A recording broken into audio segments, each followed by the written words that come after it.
62-year-old David Kemboi sorts out dry maize stalk on his 21-hectare farm in Kenya's Trans Nzoia County. He turns the stalks of what could have been a bountiful harvest into silage for feeding his 15 herd of cattle. He says the heavy rains that have rocked different parts of Eastern Africa caused a disappointing crop. At the time of growing crops, we expected an optimum yield, like we had invested heavily in all the crops that we grew. But unfortunately, we were not able to get a good harvest out of all that, which means a lot of money was just thrown into the docks. Went, and we didn't get anything out of that. And we do not expect to get anything elsewhere other than from this land. And because we depend on rain-fed agriculture. Millions of people have been displaced as a result of widespread flooding this year across large parts of Somalia, Kenya, Uganda, South Sudan and Ethiopia. The floods have led to hundreds of deaths. In November, South Sudan declared a state of emergency in 27 affected areas, with close to 1 million people affected.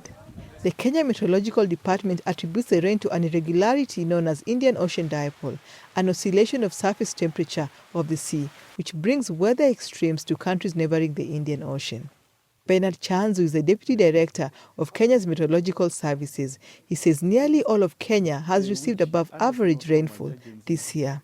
In some stations, I can quote like Meru stations, we have seen records which are showing that what has been received is more than 200% of the long-term average. That is what is usually received in the area.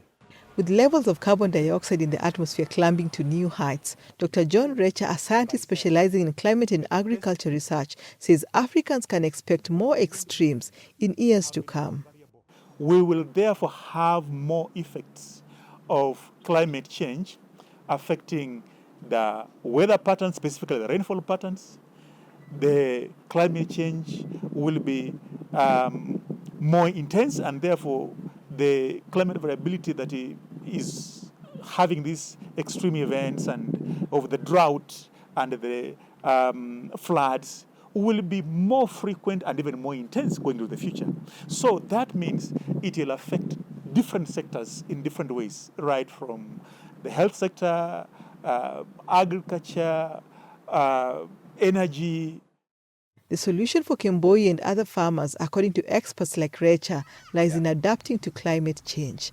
That, he says, would require help from governments and agencies to implement new agricultural practices such as alternative irrigation methods and efficient water storage for farmers. Rai Lombor for VOA News, Trans Nzoia, Kenya.